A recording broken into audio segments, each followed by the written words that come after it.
এখানে 1.5 কেজি ময়দা আছে। আমি লবণ দিয়ে দিচ্ছি ময়দার উপর, চিনি আর সাদা তেল। ভালো করে সবগুলো উপকরণ একসাথে মিশিয়ে নেব। আমি ভালো করে একটা ময়াম দিয়ে দিচ্ছি। আমার ময়াম দেওয়া হয়ে গেছে। কম করে জল দিয়ে একটা ডো বানিয়ে নেব। করা হয়ে গেছে, আমি নিয়ে চলে যাব মারার জন্য। আমার ময়দা মাখানো হয়ে গেছে, এবার আমি ছইটা মেরে নেব। গুলো কড়াইতে দিয়ে দেব, চিনি দিয়ে দেব, একসাথে মাখিয়ে অল্প পরিমাণে জল দিয়ে দেব। মেরে নিয়েছি, এবার নামিয়ে নিয়ে অল্প একটু ছই রেখে দিয়েছি কড়াইতে। এর উপরে আমি খেজুরের গুড় দিয়ে দেব।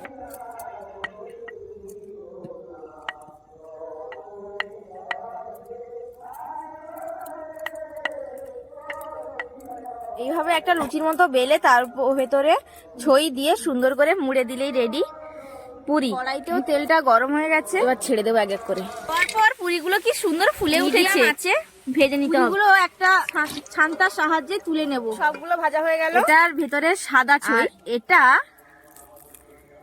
গুড়ের ছই।